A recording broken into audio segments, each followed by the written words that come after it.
কঠিন পদার্থের তাপীয় পরিবহন হলো আমাদের আজকের আলোচনার বিষয়।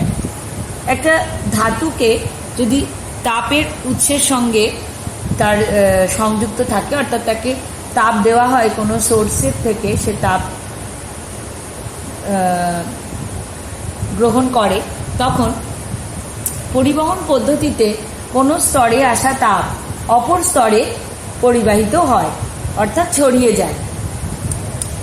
একটা স্তর কিছু তাপ শোষণ করে এবং পরের প্রান্তে সেই তাপ পরিবাহিত হয়ে যায়। তো এই যে তাপীয় অবস্থা, তাকে স্থিতপূর্ব অবস্থা বলে।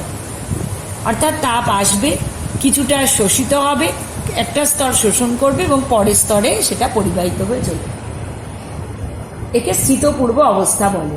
কিছু সময় যাওয়ার পর দেখা যাবে যে স্তরটা আর কোনো তাপের শোষণ করছে না, অর্থাৎ তার তাপমাত্রা একটা স্থির মানে পৌঁছেছে। এই পরিস্থিতিতে কোনো স্তরে যে হারে তাপ আসবে, অর্থাৎ তাপ যে হারে শোষিত হবে, সেই হারে তাপ পরবর্তী স্তরে পরিবাহিত হয়ে যায়। তো এই তাপীয় অবস্থাকে বলা হয় স্থিতাবস্থা, তাপীয় স্থিতাবস্থা। তো তাপ পরিবহনের ক্ষমতা পরিমাণগতভাবে বোঝায় তাপ পরিবাহিতাঙ্ক। কিন্তু তাপ পরিবহন যে হয় কঠিন পদার্থের মধ্য দিয়ে, তা কি কি বিষয়ের উপর নির্ভরশীল সেটা আগে আমরা দেখে নেব। ধরা যাক একটা আয়তাকার ব্লক, যার প্রস্থচ্ছেদের ক্ষেত্রফল হচ্ছে এ, বেধ হচ্ছে ডি।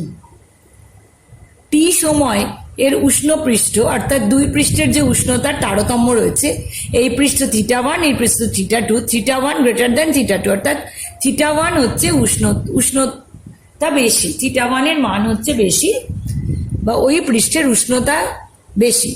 তো টি সময় যদি θ1 টু θ2, অর্থাৎ শীতল পৃষ্ঠে উষ্ণ পৃষ্ঠ থেকে কিউ পরিমাণ তাপ পরিবাহিত হয়, তাহলে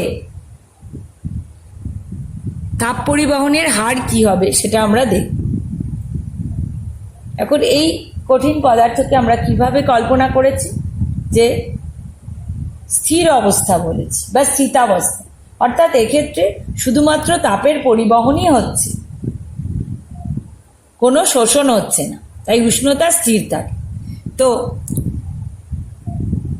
টি সময় এই কিউ পরিমাণ তাপ যদি পরিবাহিত হয়, তাহলে তাপ পরিবহনের হার কি হবে? Q by T, Q by T. তো কিউ বাই টি দেখা যাবে এর সঙ্গে সমানুপাতিক, অর্থাৎ প্রস্থচ্ছেদের ক্ষেত্রফলের সাথে সমানুপাতিক, যখন দুই প্রান্তের উষ্ণতার পার্থক্য এবং তাদের বেধ স্থির। নেক্সট দেখা যাবে কিউ তাপ পরিবহনের হার বা কিউ বাই টি দুই প্রান্তের উষ্ণতার পার্থক্য, অর্থাৎ থিটার সঙ্গে সমানুপাতিক, যখন এ এবং ডি স্থির। Q by T, next Q by T ব্যস্তানুপাতিক তার বেধের সঙ্গে, যখন এ আর থিটা স্থির, অর্থাৎ ক্ষেত্রফল এবং উষ্ণতার পার্থক্য স্থির। তাহলে যৌগিক ভেদের ধারণা থেকে আমরা পাবো Q by T equals to A theta by D, যখন এ থিটা ডি কেউই স্থির নয়, সবই পরিবর্তনশীল। তাহলে একে আমরা লিখতে পারি Q by T equals to K into A theta by D. তাপ পরিবাহিতাঙ্কের মাত্রা ও একক। মাত্রা নির্ণয় করতে গেলে আগে এক্সপ্রেশনটা সাজিয়ে আমাদের লিখতে হবে। তাপ পরিবাহিতাঙ্ক K equals to Q into D divided by A theta T. প্রত্যেকটা নোটেশনের মানে তোমরা জানো, তাই রিপিট করছি না। তাহলে কে এর মাত্রা কি হবে? তাপের মাত্রা ইন্টু বেধের মাত্রা, তাপ কিউ ডি বেধ, ডিভাইডেড বাই ক্ষেত্রফলের মাত্রা ইন্টু উষ্ণতার মাত্রা ইন্টু সময়ের মাত্রা। তাপের মাত্রা within third bracket M L square T to the power -2 into বেধের মাত্রা এল, ক্ষেত্রফলের মাত্রা এল স্কোয়ার, উষ্ণতার মাত্রা ক্যাপিটাল থিটা ইন্টু সময়ের মাত্রা টি। তাহলে M L T to the power -3 into theta inverse. এই হলো তাপ পরিবাহিতাঙ্কের মাত্রা। তাহলে সিজিএস পদ্ধতিতে এর একক কি হবে? Calorie per centimetre per degree Celsius per second inverse. SI পদ্ধতিতে এর একক কি হবে? Joule per metre inverse kelvin inverse second inverse. Joule, metre inverse, kelvin inverse, second inverse. তাহলে জুল পার সেকেন্ডকে আমরা বলতে পারি ওয়াট। তাহলে হলো watt, metre inverse, kelvin inverse. এবার আমরা আলোচনা করব তাপীয় রোধ ও তড়িৎ রোধের সাদৃশ্য বা বৈসাদৃশ্য কি আছে তার সম্বন্ধে আমরা আলোচনা করব। তো আগে টার্মগুলো কি বোঝাচ্ছে সেটা একটু মনে করে নিই। রোধ মানে কিন্তু আমরা জানি যে বাধা দেওয়া, অর্থাৎ তড়িৎ রোধ হচ্ছে যে ধর্মের জন্য পরিবাহী তার মধ্য দিয়ে তড়িৎ প্রবাহকে বাধা দেয়। তাপীয় রোধ তাহলে কি? তড়িৎ রোধে যদি তড়িৎ প্রবাহকে বাধা দেওয়া হয়, তাপীয় রোধে তাপ পরিবহনকে বাধা দেওয়া। তাহলে যে ধর্মের জন্য বস্তু তার মধ্য দিয়ে তাপ পরিবহনকে বাধা দেয় তাই হলো তাপীয় রোধ। তাহলে টি সময় কিউএইচ পরিমাণ তাপ পরিবাহিত হলে তাপ পরিবহনের হার হবে IH equals to QH by টি। পরিবহনের হার হচ্ছে কিউ বাই টি, অর্থাৎ ওই সময় যতটা তাপ পরিবাহিত হচ্ছে। তাহলে IH equals to QH by T সমান সমান K into A into θ1 minus θ2 divided by D. এটা হলো ইকুয়েশন 1।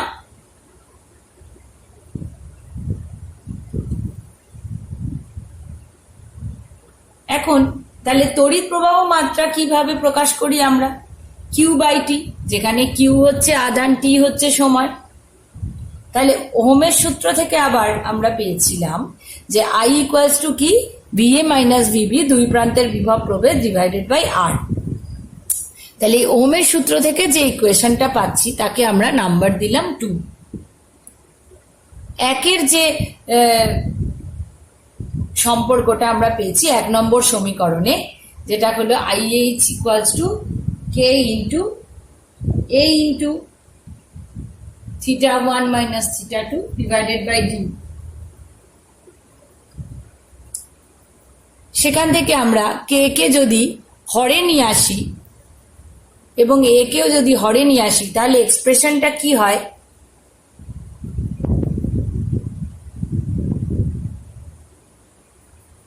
এক্সপ্রেশনটা হয় IH equals to θ1 minus θ2 divided by 1 by K into D by A.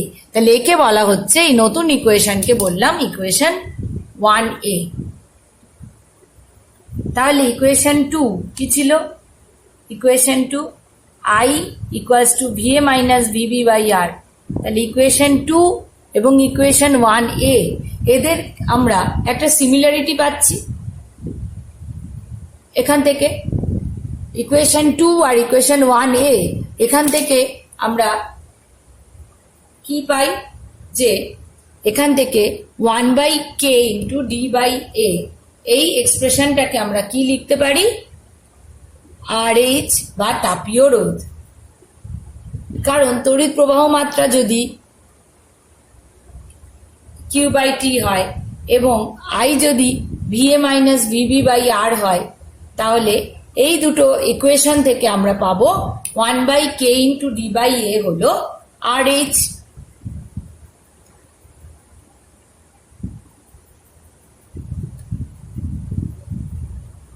তাহলে একে আমরা, এই তাপীয় রোধকে আমরা কি বলতে পারি? পরিবাহীর বেধ বা দৈর্ঘ্য ডিভাইডেড বাই তাপ পরিবাহিতাঙ্ক ইন্টু প্রস্থচ্ছেদের ক্ষেত্রফল। এখন আমরা জানি চলতড়িতে আমরা পড়েছি রোধাঙ্ক রো ইকুয়ালস টু 1 বাই পরিবাহিতাঙ্ক। তাহলে এখানে তাপীয় রোধাঙ্ক কি হবে? 1 বাই পরিবাহিতাঙ্ক, মানে 1 বাই কে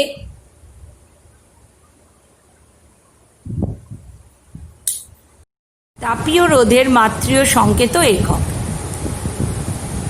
তাপীয় রোধের একক হল কেলভিন সেকেন্ড জুল ইনভার্স অথবা কেলভিন ওয়াট ইনভার্স।